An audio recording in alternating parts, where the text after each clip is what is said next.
Hi, I'm Heidi Harriet. Welcome to Doggone Good Information. And I'd like to welcome my co-host, Tommy Fahey.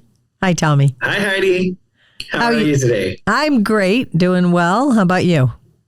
I'm doing pretty well. Surviving the heat of the summer. The dog days of summer, for sure. Yeah. We're in it. Yeah. And you're in Missouri. I'm in Florida. We've had, I can't really complain because we're not the hottest place in the country, but we have been in the 90s, which is a little hot for Florida with our full-on humidity.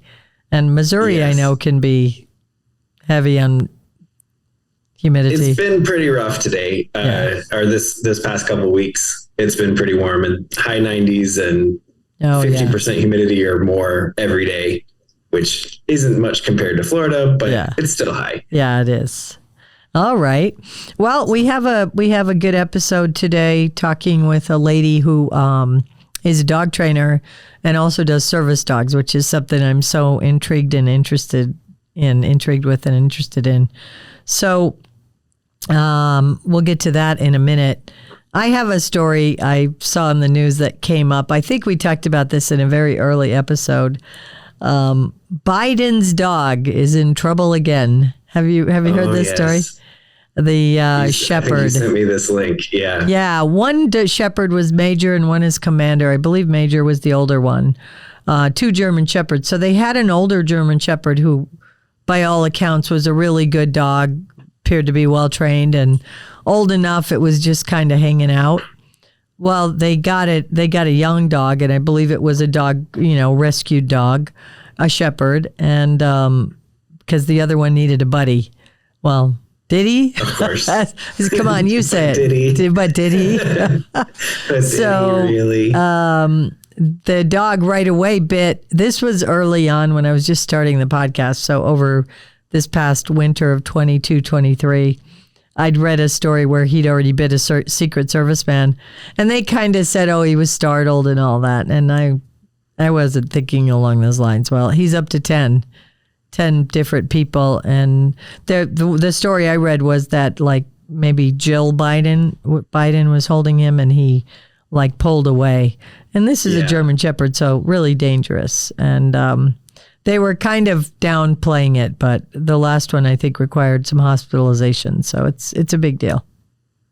Has there been anything said on how they're going to handle that? If they're going to, find him a different home or a different job? They're talking about training, but the reason I bring up this story is my frustration with it is they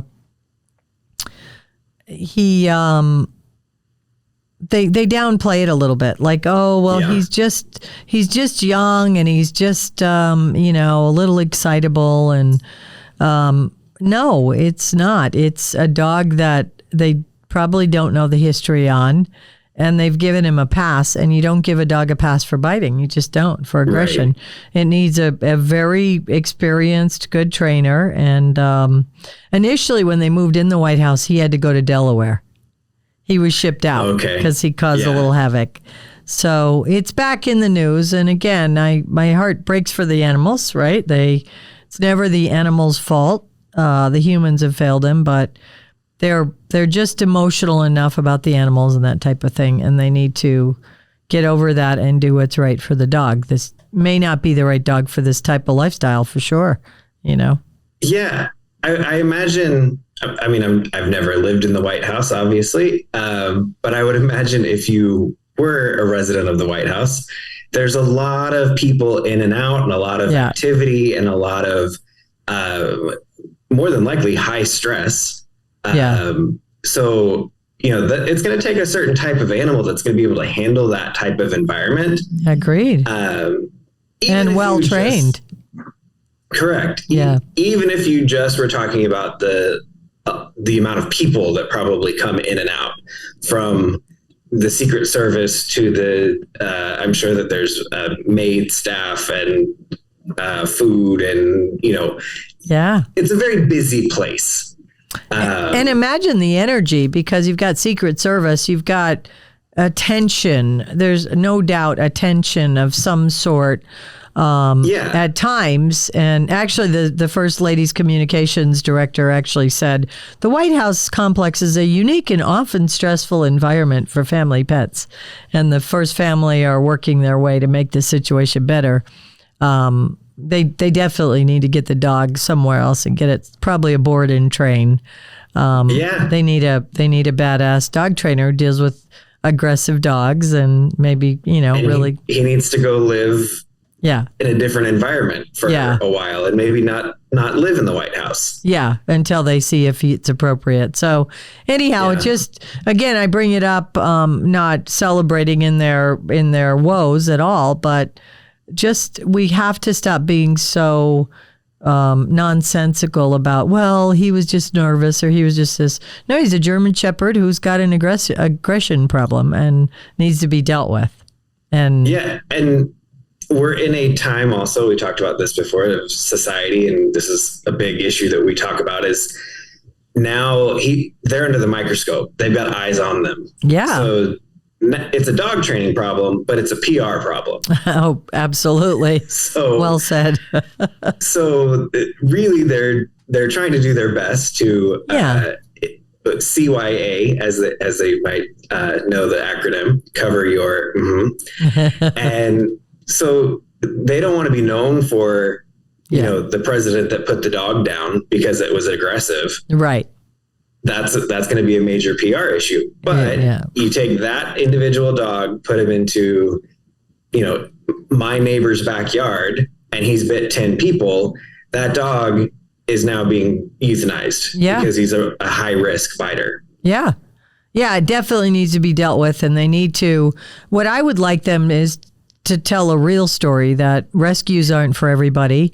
They do require training. It's not love and cookies. And so I think this is a teachable moment. So that's why I bring it up. And you make some good points as well. If this were somewhere else, this would be a very different story. And it did put somebody in the hospital. I confirmed that in this article. And Dr. Jill Biden couldn't regain control as the dog charged.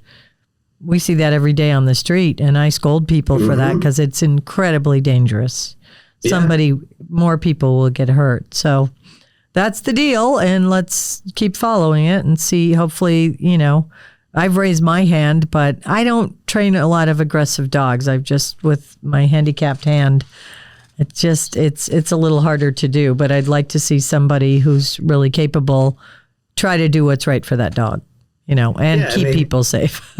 They certainly have the resources to do that. Yeah. And again, this is a very teachable moment about being real about your animals and what's in their best interest. And so. I think that's a really good point. Teachable moment, not a PR stunt. Yeah. Yeah. Let's be real about it. It's important because a lot of people are going through this. And so let's set the stage to handle it right. So. Yeah.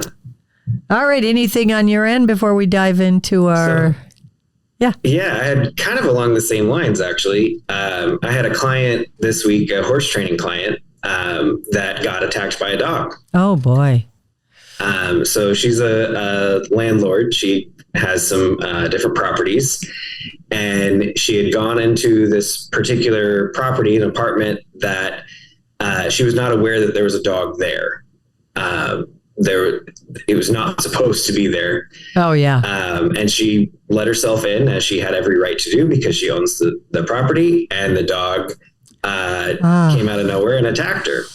Jeez. So the story details were that it was some kind of a cattle dog, some kind of a mixed breed cattle dog. So a working dog with high drive. We've talked about that before, who's been cooped up in a apartment and not out working, doesn't have a job. Again, it's a situation where the dog really didn't do anything wrong. Yeah. The dog acted like a dog. I don't know the extent of the dog's training or handling, but it's a situation where there's a dog in a place where it shouldn't be. It's in an environment where it should not be. Not dissimilar to the dog living in the White House that probably should not be in that environment. So I think it's kind of again, teachable moment is think about, are you doing what's in the best interest for that particular animal? Is Absolutely. it appropriate for them to be in that environment? Should they be living there? Is that the best case scenario?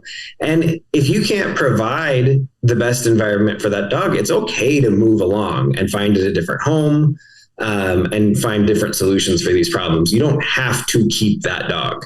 Absolutely. And it's the unselfish thing to do, is do Correct. right by the animal. Yeah. Yeah. And it's difficult because they're our pets and we are attached to them, and that is very troubling to do, but you have to do what's in the best interest of that individual. Yeah. And understand also there is a liability in very much having these animals, and they are aggressive, and if they're aggressive and they're remaining aggressive, you're definitely not able to handle that. And you need Correct. to get help, and you need to get them where they're in a safe place and the people around them are safe. And that is critical. We see that with horses as well, you and I. And all the time. That's our first part of our job. Safety first. Make sure this environment's safe. And I think I've told more clients than not that they needed to get a different horse. The horse was not for them. And the same for dogs. I've told many clients that that this is not the dog, and I would help them rehome it, and we could get it trained, and it had nothing to do with the animal really. It was their poor choice and lifestyle and lack of training, all those things. So if you're listening to this and you're not setting your bar high, or you have an animal that you can't do right by, you can't take a cattle dog and leave it in an apartment 8 or 10 hours a day and not have trouble erupt. It's just, going to be the case. Any border collies, just dogs that all of our dogs need attention, but some need more work or, things to do than others. And if you're not training your dog, you're doing a disservice, because that dog, you're not keeping it out of harm's way for the rest of its life. You're not guaranteeing that. So that's all the stuff I want to talk with our next guest about as well. Amy Pishner has Valor Canine dog training, does primarily at this point puppy training, just obedience training, foundation training, and then service dog training, which is I'm very jazzed about. As you know, something I'm looking to do more of. She's out of Idaho, so looking forward to our interview. Excellent. I'm looking forward to hearing it. Well, I'm joined by Amy Pishner today from Valor Canine Training, and I'm happy to have you on the podcast. Thanks for being here. Thank you for inviting me to do this. I love doing this kind of thing. Yeah, terrific. I was when I reached out to you, I follow you on social media, so that's where one of the people with some common sense dog information. We live in such a crazy world. As animal trainers, I find it difficult because there's so much emotion. And I know from experience as a third generation animal trainer, that's the one thing we need to check, and we need to get back to best practices and, what's in the best interest of the animals. And so go ahead and tell me about the type of business you have. What kind of dog is it all dog training, and what do you do? Yeah, so I opened Valor Canine Academy back in 2014. It was kind of a passion turned career for me. Over the years, we've done everything from puppy training and family dog obedience to behavioral rehabilitation for aggressive and fearful dogs, service dog work, and I also do personal protection dog training. So now our focus, is puppy training, family dog obedience, and service dogs. And then I have a protection dog company on the side as well. So we are common sense dog trainers. That's my philosophy. You have to train the dog in front of you, and you have to use the science of dog training. I mean, that's just common sense. But we really focus on a balanced approach to training that emphasizes the importance of a strong foundation. And then we have everything is accessible to us, using rewards, using a slip lead, adding in a training collar, proofing with an e-collar, prong collar, that kind of thing. So our focus is really on that foundation training. And my goal is to really get to people and reach them before they even get a dog in the first place. Amen, sister. Get the right dog, raise the dog right. Yeah. That's going to recipe for success, as opposed to getting dogs that are on their 6th or 7th trainer, multiple bites, dogs that, it's kind of like you're their last resort. So yeah. And at that point, oftentimes we as humans have failed that animal. And it is the emotion and the not following common sense and best practices and the science of dog training that gets them in that trouble. And so you're speaking my language. I love it. And where are you located?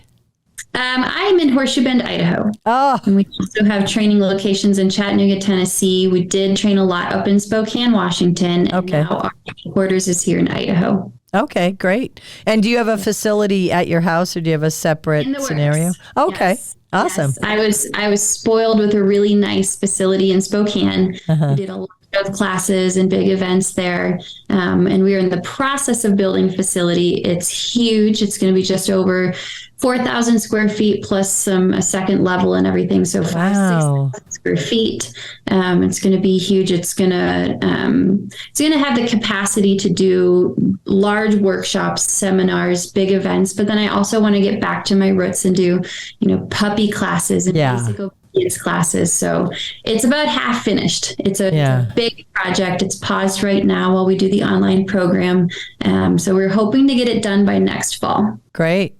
And fantastic. And I share your heart for if we can get to people before they get the dogs, why are they getting a dog? And then if they've covered that base and legitimately want a dog and are ready for it and all of that, then where to source the dog?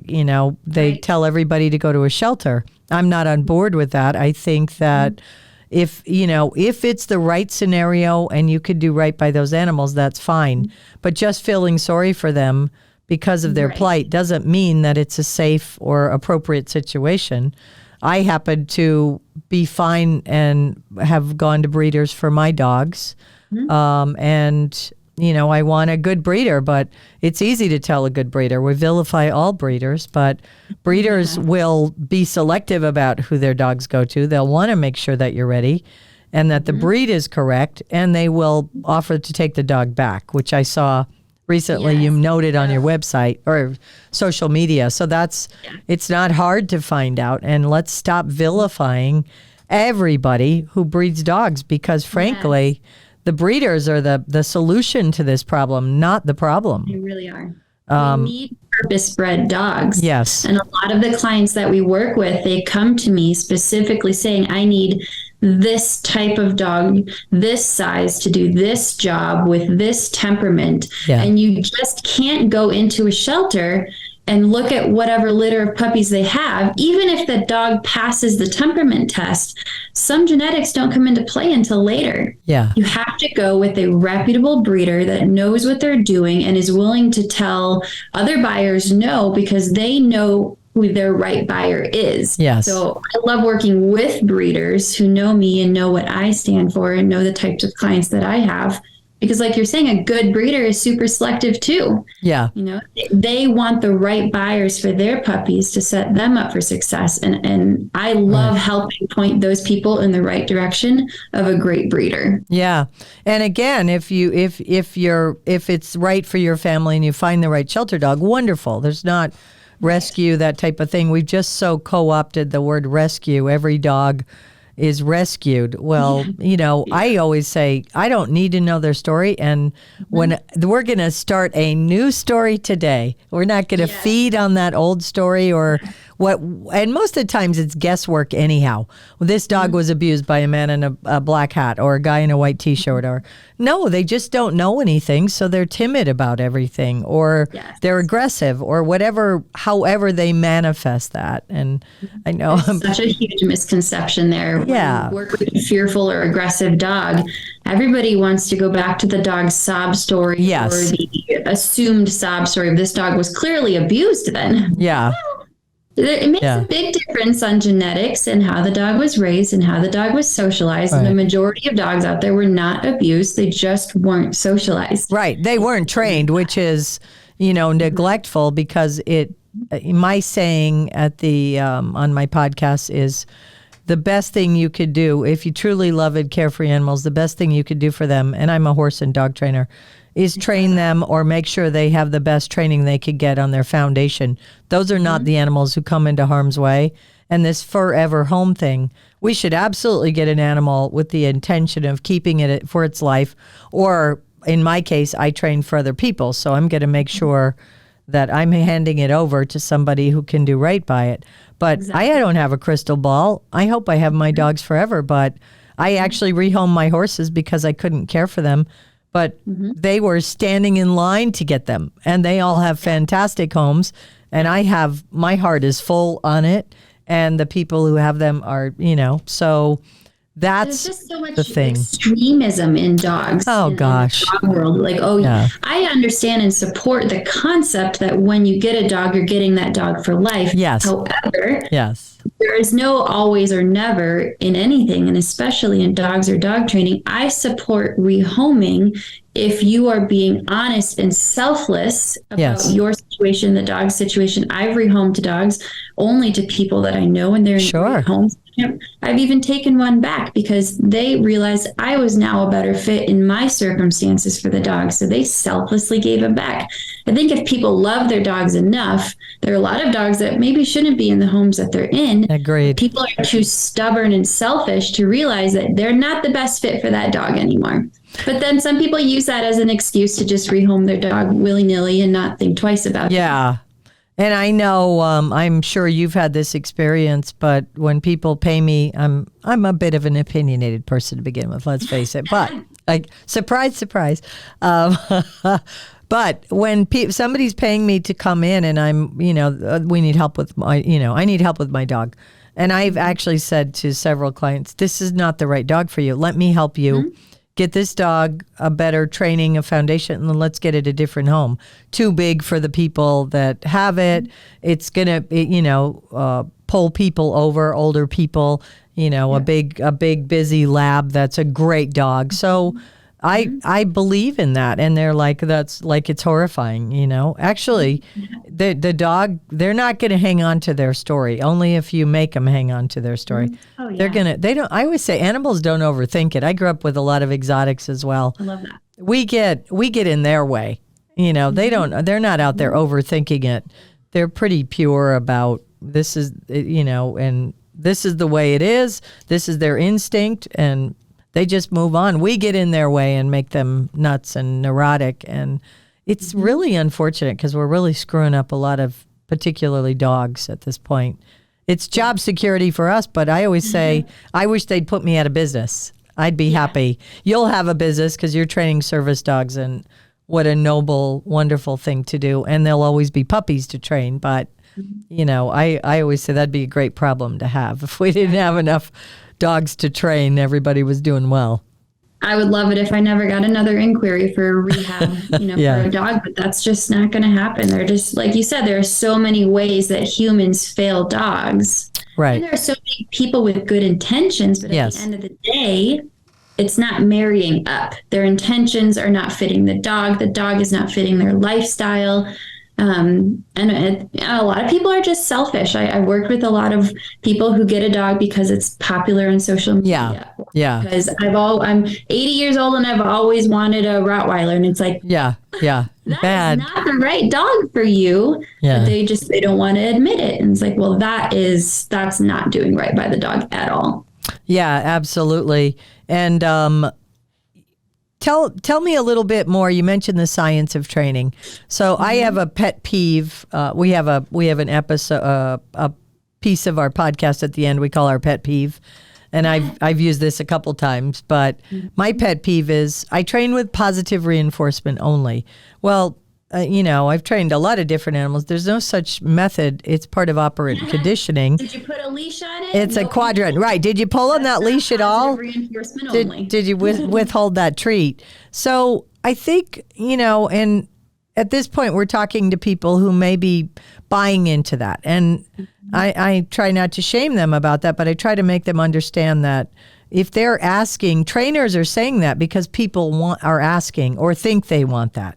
It feels good. Yeah, it has nothing to do. It's like raising children, and some people are offended by that analogy. But I had animals before kids.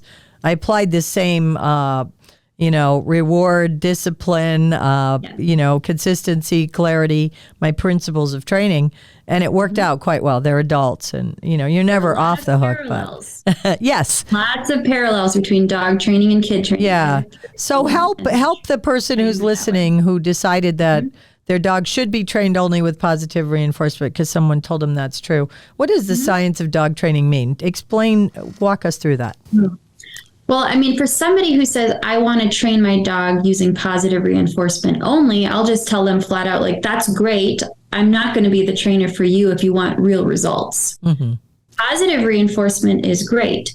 The concept is that you give the dog an opportunity to learn, to become an active learner. You use rewards, food, praise, affection, toy play for some people. I don't go to toys for a dog that doesn't have any foundation. Yeah. But that's great in theory to use rewards to teach a dog. That is how I do it. Now, I also put a slip lead on and I stop bratty behavior, and I'm not going to let the dog walk all over me in the process, but it's very helpful to the dog to be able to feel like the dog can make mistakes and be learning in the process of training. But there comes a time where rewards are not going to work anymore, and the dog deserves the clarity of communication of adding a training collar. So our process is we use rewards to build the foundation. Doesn't matter the age of the dog. Yeah. It's different with rehab dogs, but with puppies and nice dogs. Yes, right. You use rewards, you teach them basic behaviors, commands, skills, and you get them to a certain point in training. Then whether it's age or behavior, once a puppy reaches 6 months of age or an adult dog has that foundation, it's time to be fair enough to add a training collar and teach the dog the other half of the equation. Okay, I told you to sit, you didn't sit. Now I'm going to correct you for not sitting. There's a consequence for disobedience. Yes. And it's like a light bulb moment for the dog. You correct them for disobeying a command. You correct them for leaving heel position. You correct them for, lack of impulse. And the dog realizes that, because they're selfish creatures, the dog realizes that what's in its best interest is to go with the reward system, obey the command, ignore the distraction, focus on the handler, and get rewarded. Yeah. Because you are willing to dish out the corrections. And once they realize that, and there's that clarity where they're like, okay, then I will do what you said to do because that's what works best for me. Yeah. It's the fairest way to train. I have worked with a lot of dogs that have gone to positive only trainers, and those dogs have really nice obedience. They really do. In a distraction-free environment, state, exactly. They will obey the commands. But as soon as there's something more appealing and you've already shown them all the cards you have, like, okay, or you didn't want the sausage, I'll give you steak, I'll give you cooked chicken, I'll give you this, I'll give you that. Or you didn't want to obey the command, well, then I guess you don't have to. When the dog realizes there's no consequence for bad behavior, it's very empowering to that dog. So those dogs that have nice obedience for steak in a distraction-free environment are also super naughty dogs. Yeah. The owners have their hands tied behind their backs. So that's where I step in and say, this is the limitation of positive only training. Yes. Only rewarding your dog creates a dog that knows things and is usually very entitled and bratty. Yeah. That's when I step in and the dog has a little like, whoa, who are you? Yeah. At the end of the day, the dog is happier. Yeah. Oh, for sure. In harmony with their owners. Absolutely. And they have a better relationship as a result of it. I have a great relationship with my daughter. I use a balanced system of training for her. Yes. Right? She chooses good behavior because she wants to, but she knows that there are consequences for bad behavior. It's no different. Dogs, kids, they all operate the same. We operate that way. Absolutely. I say that all the time. That's exactly right. We could see it a little clearer with kids, but we all operate that way. And you're absolutely right that I have a dog. I have a 3-year-old dog, Otis, who is from a hoarding situation. So they got 35 dogs out of this guy's yard, and poodles of all things. Not that you should hoard any dogs, but poodles have hair and require a lot of maintenance. You know what I mean? It's mind-boggling to me that if you're not going to care for animals, you'd want one that's such high maintenance. Yeah. But he's a big standard 70-pound poodle, and he was the baby daddy. So he's 3 years old, doesn't know a thing. Doesn't give two flips about another dog. He's not at all looking at a dog. But like if the wind blows or a car goes by, because I'm sure he was in a cage under a barn, in my opinion. But he is not food motivated. I could offer him prime rib. I mean, he just isn't.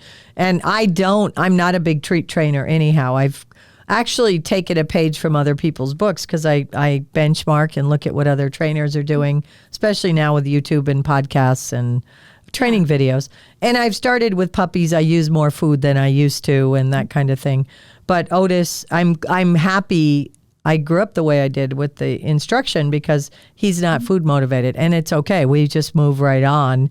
And so his motivation is to feel good, to get rewards and like, good boy, and, pet him and say that and change my tone.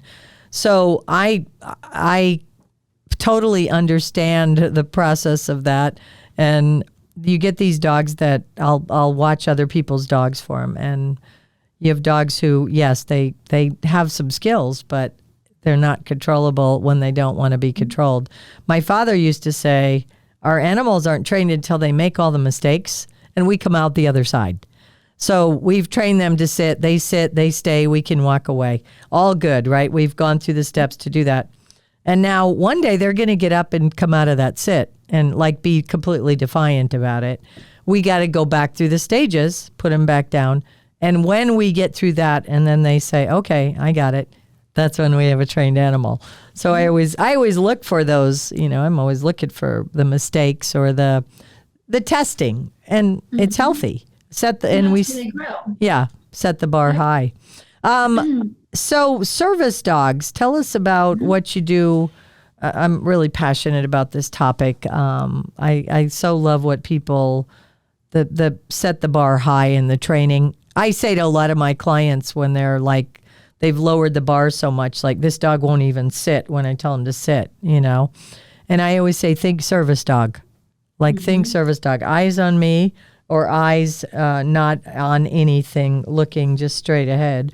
Or what would you like me to do next? And even to the extent that they know they're told when they get to play and have fun or they're off duty. So tell us about service dogs, how you got into that and what's involved in the training and such. Yeah. Service dogs are the reason I got into dogs as much as I did. I was in the military, had some trauma in the military, and I turned to dogs. They were always my escape. That evolved to, rescuing and rehoming dogs and getting involved in the training and adoption side of things. I eventually landed on a dog of my own. I rehabilitated her. She was very fearful, very skittish. And kind of she ended, so I saved her, she saved me. That's kind of the story. Yeah. So by the time I got her fixed, I was going through my own problems, my own struggles from the military, and she became my service dog. So she was kind of self-trained. She trained herself. I gotcha. She learned the obedience from me, but she was just a natural when it came to being very in tune with my emotions, alerting to a panic attack, that kind of thing, providing that distraction for me as a handler in public to focus on her. So she gave me my freedom back. She gave me my independence back over the years. And now service dogs are a huge part of what we do. It's probably 50% of our clientele at this point are service dog clients. Oh, nice. It's pretty significant because only, 2% of people out there need a service dog. Yeah. So we focus on PTSD service dogs, TBIs, mobility support, POTS. One of our trainers has POTS. So it's a huge passion of hers is to help other people who have, significant and chronic health issues, epilepsy. So we specialize in several areas of service work, and we're very passionate, again, about helping people get the right dog or puppy, usually puppy, 95. Yeah. Very hard to boxes. So getting the right puppy and just taking them through that process, every step of the way of helping them raise and train that service dog. So it's a big part of what we do. My standards are very high. And I feel like, as a general rule, and I know you agree with me, the standards in the industry need to go up. Oh, yeah. There are a lot of trainers out there who, they're just getting their feet wet, and service dog training is more advanced. Like you were saying, like that dog has to be bomb proof, super focused on the handler, super neutral to everything, and tasking anytime the vest is on or even off, when the dog's at home. So it's a very involved thing. And I think people fail to realize just how much we're asking for from the dog, and what it takes to get a dog to that point. So we love being able to bring on a small number of clientele and provide them top quality training and help from start to finish in that process. And we have a good success rate. I don't think a lot of trainers talk enough about the fail rate in service dogs. Yeah. Whether it's on the dog's end or the handler's end, if people get overwhelmed in the training process, or there's too much asked of them and they have disabilities of their own that they're working through, there's a high fail rate, as a general rule. So we love knowing that our clients are overall very successful, being with us in the journey of helping to raise and train their service dog. So it's a big part of what we do.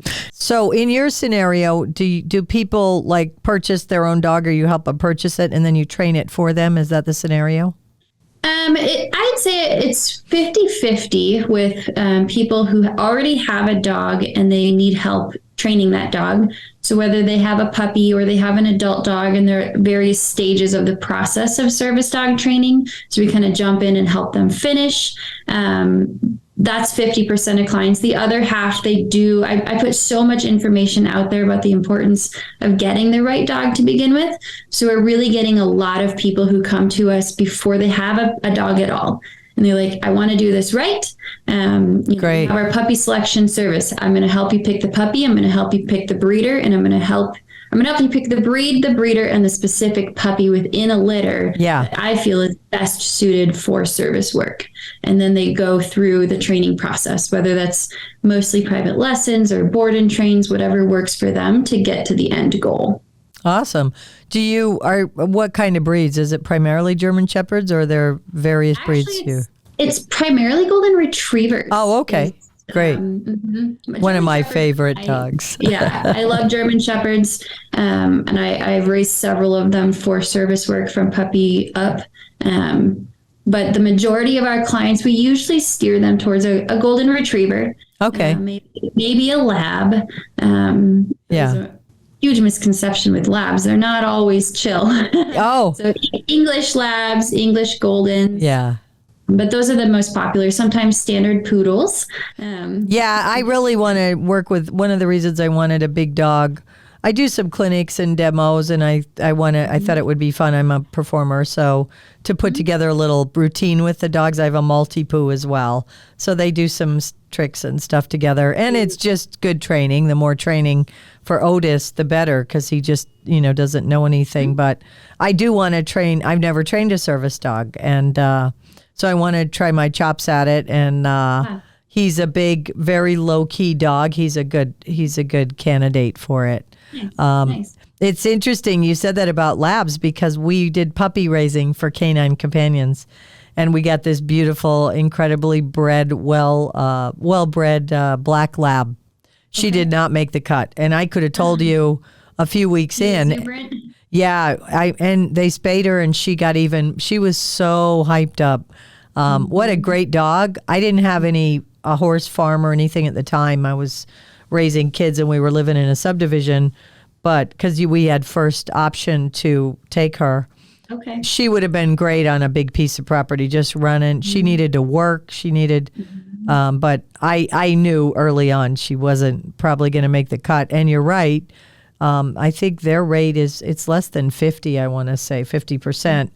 But that's great in some ways, because they've got these well-bred dogs that are going to be good pets, and they set their bar so high to get the dogs that are going to be really high-end service dogs. So yeah, well, I think what's tricky, and it's really what I've been zeroing in on with my clients, is it's really hard to find a well-bred puppy of a specific breed that has the temperament for service work, because a lot of what we're asking for from a puppy is conflicting and hard to find. So for example, we want very confident puppies, but a lot of the time confidence and dominance go hand in hand. Yeah. That's going to be problematic for a handler who is soft-spoken or, just not set up for a very dominant dog that has the confidence they need, but is too much dog. And then on the flip side of that, we want a dog that's highly motivated, a lot of food drive, decent toy drive, depending on what the job is going to be for that dog. But we can't have too much prey drive. So sometimes that toy drive and that prey drive are conflicting. And, and then you want a dog who's very handler focused, but can grow to have the ability to only focus on the handler and not love everybody else, So there's a lot, and you're assessing all of that at 7-week-old with a puppy. So there's a lot that we look for in a puppy. What's your lifestyle? What's your perfect dog like? What are some big, yeses and nos that you can think of that you need in a dog? And it kind of helps people realize, like, wow, I really didn't know what I was looking for. And that's why I'm glad, that I'm talking to those clients in the first place, because I can steer them towards, okay, well, this is the breed, this is the breeder, this is the puppy. Now let's go. Yeah, great. So I want to wrap up here with you providing, what would you say to the person who's been listening and we have their attention and maybe they're getting ready to get a dog, or they have a dog that they know probably doesn't behave, or they're setting the bar too low? What would you leave them with? And maybe if they don't live near you or I, or looking for a trainer, or understanding they need a trainer, what would you leave them with? As far as them wanting to find a trainer, like what to look for? Like what advice? How would you direct them from here to even understand they need a trainer, maybe, like setting the bar high? I mean, it's just like anything in life. I have a truck. Doesn't mean I know how to change the oil myself. Doesn't mean I should try it. I'm not going to, Google it and try to figure it out myself. I could make a mistake or screw up the engine in some way that's just going to cost me a lot more in the long run. Dogs are the same way. If you have a puppy, I mean, everybody's busy. Everybody has, 1,000 things going on. They've got families and kids and life.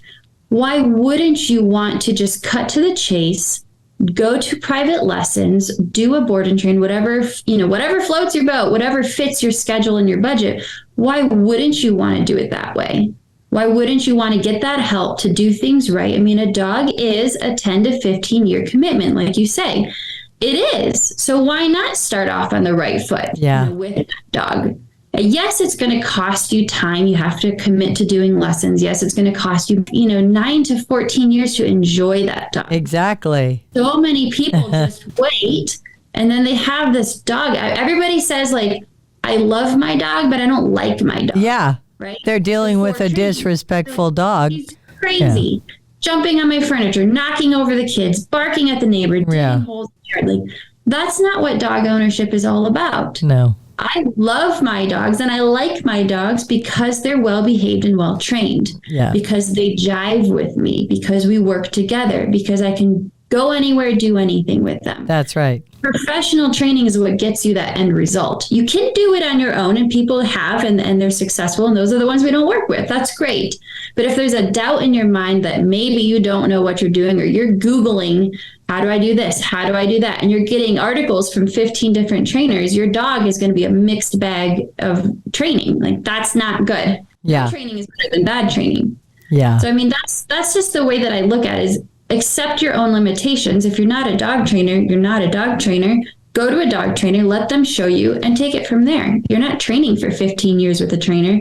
You're training for a few months, and then you're done, and you enjoy your dog. You can enjoy your dog. I see it all the time. People feel guilty because they don't like their dogs because they're so ill-mannered. They can't walk them. They can't take them places.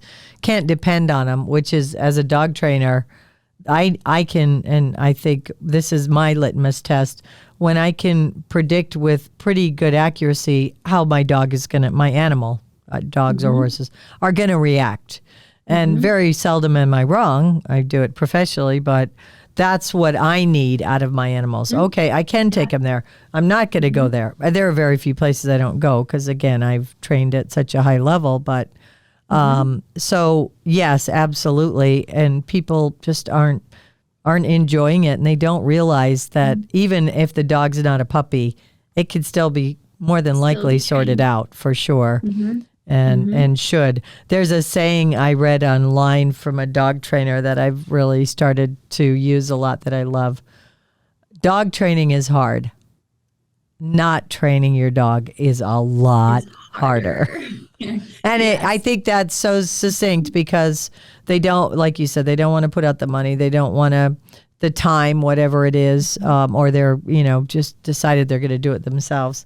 But then they end up with this just disrespectful dog. And I'm sure as a dog trainer, because we go to our friend's house, everybody has dogs. Oh my gosh. I'm always hearing, oh, well, I wish he wouldn't do that or this, but everything else is good.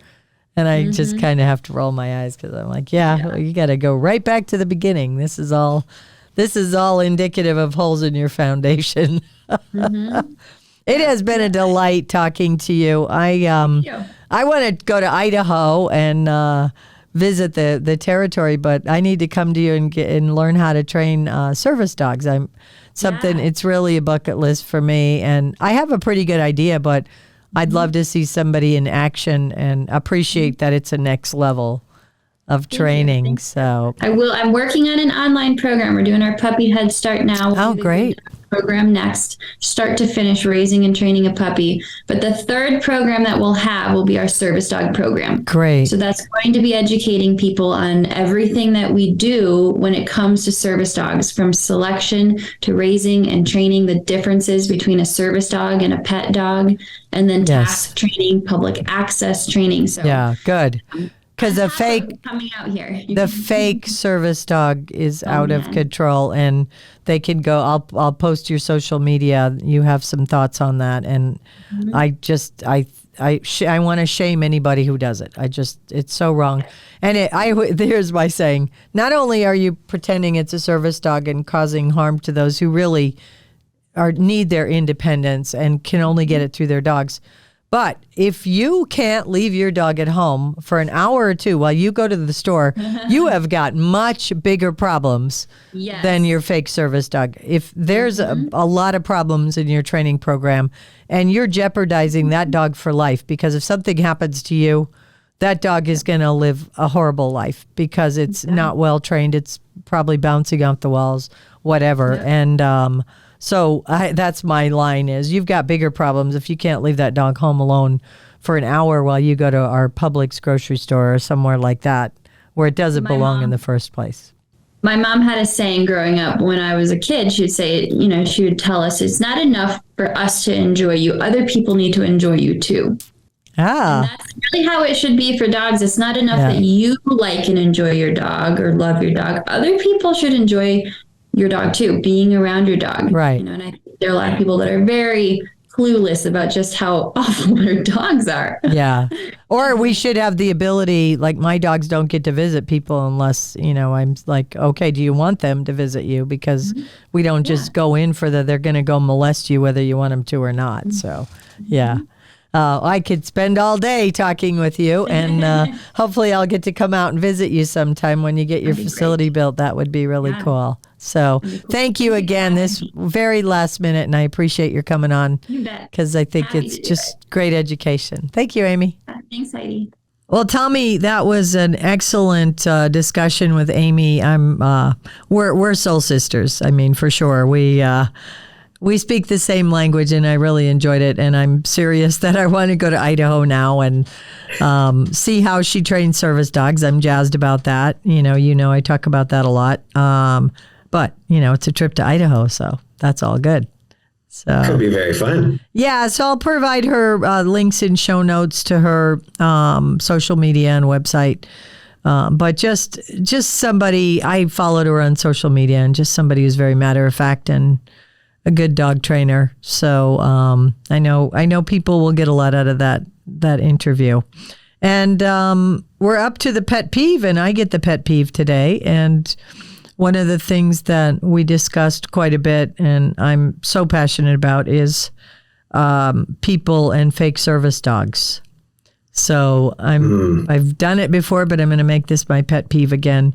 You're hampering the ability of people to be independent in their lives who truly need a service dog by having fake service dogs. And if you can't go to the store without taking your dog and going in a grocery store, which is illegal unless you have a service dog, you've got bigger problems. Your dog's not trained well enough to stay home for an hour or two, then you've got bigger problems. But you're hurting everybody when you do the fake service dog thing. Emotional support animals are wonderful. Every animal is an emotional support animal. My sister says that. So we get it. But they're not the same as a service dog. They're not welcome everywhere that a service dog is welcome. And there's a reason for that. And stop breaking the rules. And Facebook, shame on you. There's all the fake news out there, and there's still ads that say, take your dog everywhere, buy this vest and get this doctor approval, and you can take your dog everywhere. I always report them as, spam or something, on Facebook to say, these are not right. These are fake news. You're not allowed to do that. They're illegal. And yet they take other things down, but they allow those ads. So it's very frustrating. It is. And I feel I have an episode on canine companions in my Animal Tales probably several months ago. And the girl talks about her service dog being attacked 10 times, physically attacked 10 times, and had to retire because the dog had PTSD, a young, $25,000 to $40,000 service dog. It's unacceptable. And I want to shame people into not doing it. I just so disagree with it. It really. Well, the more common this is becoming, the bigger of a problem we're having, and it's going to get to the tipping point where now even real service dogs are not going to be allowed. I know. In public spaces. I know. It's that little bit. A couple of bad eggs ruin the entire carton. Well, speaking of eggs in a carton, Publix, which is our grocery store chain down here in the South, has really started coming out strong against the fake dogs. And, it's so difficult. Nobody wants to get sued, and you can only ask a couple questions of the people. But here's a clue. If you have two dogs, they're not service dogs, which I saw in Publix recently. And if people are allowing their dog to be petted, it's not a service dog. And if it's yapping or not staying with the person and not just looking ahead and looking at their person and looking around and all nervous or peeing or pooping, it doesn't have to stay in the store. You can ask it to leave. Yeah. And they're getting wiser to that. So, and it's not difficult to tell a well-trained service animal versus an untrained just pet. Yeah, absolutely. So, and you know what, people? Stop petting every doggone dog you see. Yeah. Dogs are not new. We lose our minds over dogs. So stop petting them in Publix. If the dog is in Publix, they're calling it a service dog. So don't play their game. Stay away. Yeah. It's doing a job. Exactly. So, all right, Tommy, you're up with a training tip. What you got? Yeah, so training tip this week. Something I've been kind of paying attention to. I've got to work my dog into the show, of course, every week. Jimmy Dean, so, here we go. Jimmy Dean. So we've talked about training with routine. We've talked about training, into your lifestyle. Yeah. Observation is something that I think is key in your training. Observe what you are training your dog to do inadvertently. So an example of this is this time of year, I can't take my dog with me. It's too hot. Yeah. He can't stay in the truck all day. So he stays at home. And it's been fun for me in the morning watching how he observes me and then how he reacts. Right. So he knows if I get up and I've had my coffee on the couch and we're hanging out in the morning, and then if I get up and I start going into the bathroom and doing my, morning ritual routine to get ready to go out the door, he takes himself into the bedroom, onto the bed, and lays down. And that's not something I've necessarily trained him to do. Yeah. But he knows the routine that's coming. Yeah. He knows that I'm getting ready to leave the house. It's obviously, I'm getting dressed and I'm getting ready to go out the door. And so he's very aware of that. And I don't make a big deal about it. Yeah. I don't coddle him, I'm going to have to leave you all day. I don't do any of that. Create separation anxiety. Oh, I'm sorry I have to go. Yeah. And I do feel bad. I really do. No, I understand. I'm gone sometimes 12 hours on some of these days where I'm gone out training horses all day long. And I do feel bad to leave him home, without a job or anything to do. But I also know that he's well cared for, that when I get home, we're going to, have our training time and he's going to have stimulation and he's going to, he has a good life. Oh, yeah. Feel that bad about it. But I think what's interesting is to observe the things that we're actually inadvertently training our dog to do. Mm-hmm. Yeah. And use that, then incorporate that into your daily routine. And maybe you can encourage some behaviors and reinforce some behaviors that you like. I like it when he goes in and lays down on the bed and is relaxed. Just takes chills out on it. Yeah. Yeah. And I don't like when he follows me to the door.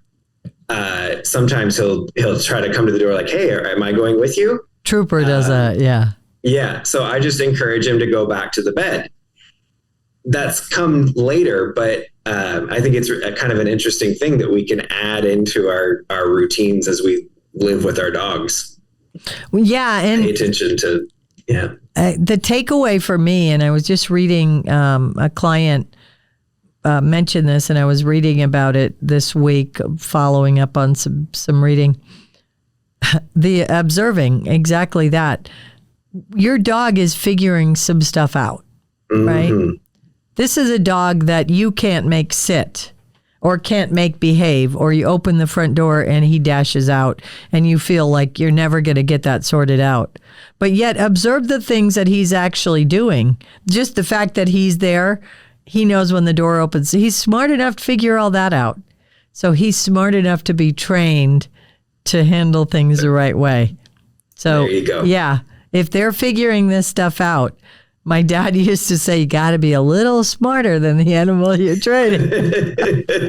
There are days I question myself on that. Yes. So, absolutely. If people would maybe find a little more humility about it, but also step up at the same time. But it's great. I love that training tip. Observe your dog and your animal and see what they're doing. Excellent, Tommy.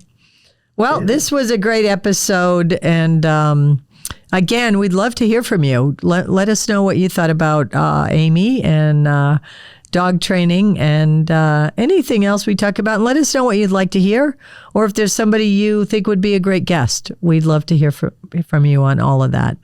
And Tommy, again, thank you as always. Thank you, Heidi. And please subscribe to our podcast, rate and review it, and please share it. There's a lot of dogs out there. It's great information. It's doggone good information. And I hope you'll join us next time.